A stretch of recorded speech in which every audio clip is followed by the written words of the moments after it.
આજે અમે ଗୋଟେ ટેન્સ ର એસ્પેક્ટ ନେଇଛୁ ତାର ନାମ ହେଲା ପ୍ରେଜେଣ୍ଟ ପରଫେକ୍ଟ ଏଥିରେ ଆର ସାଇଲେंट ଅଛି ଯାକୁ ଆମେ ଠିକ से ध्यान देबा परफेक्ट नुहे परफेक्ट आर बिल्कुल साइलेंट याको पढ़िबे नहीं। आज हम प्रेजेंट परफेक्ट के बारे में पढ़ने जा रहे हैं। ये एक एस्पेक्ट है, फॉर्म है। इस तरह के फॉर्म में एफर्मेटिव में पॉजिटिव सेंटेंस में कैसे हम सेंटेंस को लिखते हैं ये सीखेंगे, ठीक से सीखेंगे। एक स्ट्रक्चर हम लिए हैं। पॉजिटिव सेंटेंस में सब्जेक्ट के बाद एक प्राइमरी ऑक्सिलरी का होना जरूरी है। मैं आपको फिर से याद दिलाऊं, कोई भी सेंटेंस के टेंस के एस्पेक्ट को जानने के लिए एक ऑक्सिलरी चाहिए, या कोई टेंस के एस्पेक्ट को आप लिखने जा रहे हैं तो आपको पहले प्राइमरी ऑक्सिलरी को ढूंढना होगा।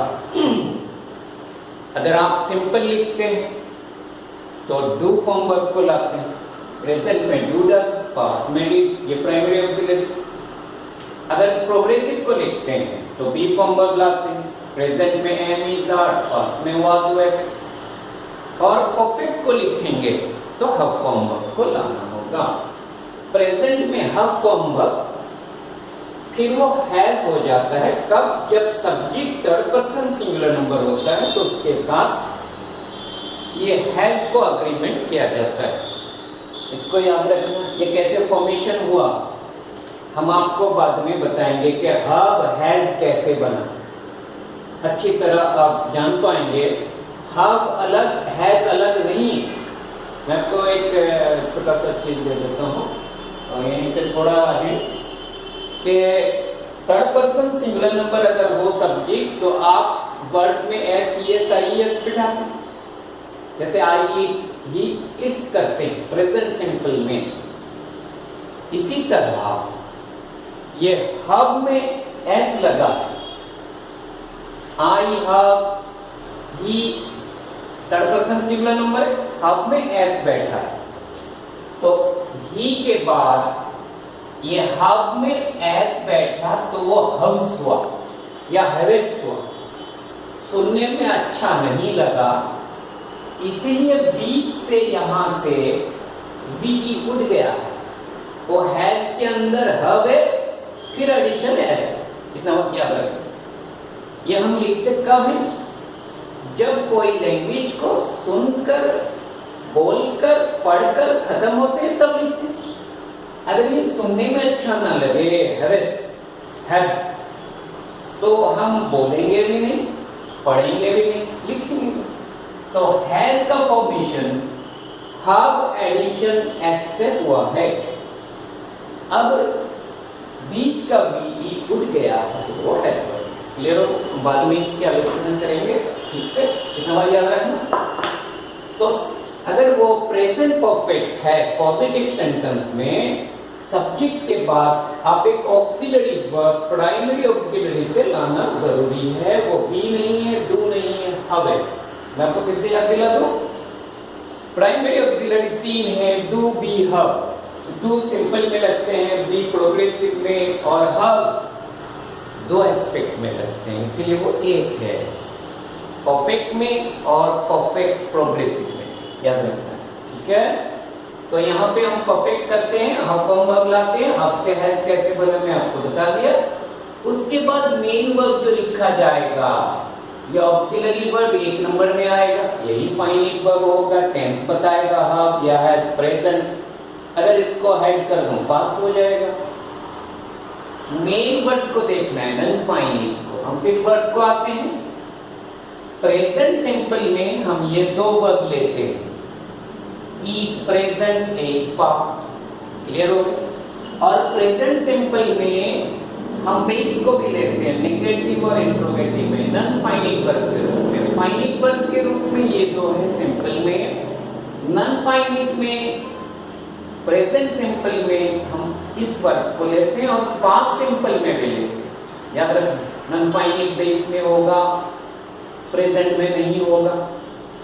और प्रोग्रेसिव में हम और एक वर्ब का कंजुगेशन लिए जो आईएनजी फॉर्म है, जिसको प्रेजेंट पार्टिसिपल कहते हैं। यह नॉन फाइनल वर्ब होता है। बी फॉर्म वर्ब के बाद मेन वर्ब आईएनजी के साथ होता है, प्रोग्रेसिव। अब आए परफेक्ट, ये आखिरी कंजुगेशन और कंजुगेशन भी नहीं। अब सोचिए, अगर आप 3 कंजुगेशन पढ़ेंगे तो आप टेंस के एस्पेक्ट को ठीक से समझ नहीं पाएंगे। ये आप याद कर करके रट रट के सीखे हैं, प्रैक्टिकल ये है, ठीक से ध्यान देना है। अगर 5 कंजुगेशन आप हर वर्ब का समझ जाएंगे तो टेंस के एस्पेक्ट को इजीली लिखेंगे। तो अभी हम किस कंजुगेशन फॉर्म को लेंगे? पास्ट पार्टिसिपल को, हर वर्ब का मेन वर्ब, ठीक है। आते और उसके बाद एक ऑब्जेक्ट लिखेंगे। सब्जेक्ट लिखना है, प्राइमरी ऑक्सिलरी परफेक्ट है इसलिए हर फॉर्म वर्ब लाइन है, और मेन वर्ब पास्ट पार्टिसिपल, यही तो बचा और तो नहीं, ठीक है। अब हम एक एग्जांपल लिए, आई सब्जेक्ट है, इसके साथ ऑक्सिलरी वर्ब प्राइमरी ऑक्सिलरी हर फॉर्म वर्ब को हम हैज नहीं लिख सकते। क्यों? आई थर्ड पर्सन सिंगुलर नंबर नहीं है, तो आई का अग्रीमेंट हब से हुआ। इसके बाद वाला जो मेन वर्ब होगा, ईट हम लिए हैं, उसका पास्ट पार्टिसिपल लिखना, year form, ED form, past participle form लिखना। उसके बाद इतने काम, आई हैव, ईट नहीं होगा, ईटन नहीं, ईटिंग नहीं होगा, एट नहीं होगा, ईटिंग नहीं होगा, ईटन होगा। क्यों? ये प्रेजेंट परफेक्ट का रूल है। सब्जेक्ट के बाद पॉजिटिव सेंटेंस में एक ऑक्सिलरी प्राइमरी हैव हैज दिखाना है, उसके बाद मेन वर्ड का पास्ट पार्टिसिपल लिखना। समझ में आ गया? ऑब्जेक्ट है। अब हर जगह आप ऑक्सिलरी वर्ब परफेक्ट में प्राइमरी ऑक्सिलरी हैव दिखा, you have, I have, we have, they have, सब जगह बेटा, the people have, you have. ये पहले अग्रीमेंट कर देना है। प्रेजेंट परफेक्ट लिखते समय पहला काम है सब्जेक्ट के साथ आप वर्ब को अग्रीमेंट कर देंगे, ऑक्सिलरी वर्ब, उसके बाद इजी हो जाए। हमारे बच्चे यही चूक जाते हैं, आई के बाद हैज बिठा देते हैं, ही के बाद हब बिठा देते हैं। क्यों? उनको अग्रीमेंट नहीं पता, याद करके वो टेंस सीखते हैं। तो हमें सिखाना है बच्चों को पहले सब्जेक्ट के साथ प्राइमरी ऑक्सिलरी को अग्रीमेंट करवा देना है। अगर ये अग्रीमेंट हो जाए, ये तो इजी है, वहां से कंजुगेशन लाना है। समझ में आ गया? यहीं पे धीरे धीरे जाना है। सब्जेक्ट के साथ वर्ब को अगर अग्रीमेंट हो जाए तो बच्चा ये सीख जाएगा। आई हैव, हर जगह हैव बिठा, पर थर्ड पर्सन सिंगुलर हो, ही थर्ड पर्सन है, सिंगुलर है। हब में एस बैठा तो बीच का वी उड़ गया, हवस नहीं हुआ, हैज हो गया, तो ही हैज क्यों हुआ? नहीं, ये थर्ड पर्सन सिंगुलर, बाकी का वैसे ही है। The boy third person singular number है, ऑक्सिलरी वर्ब प्राइमरी हैज है, और मेन वर्ब तो past participle last. They plural है, हब, चाहे सिंगुलर हो चाहे प्लूरल हो, हर जगह प्राइमरी ऑक्सिलरी प्रेजेंट परफेक्ट में पॉजिटिव सेंटेंस में सब्जेक्ट के बाद हब होता है।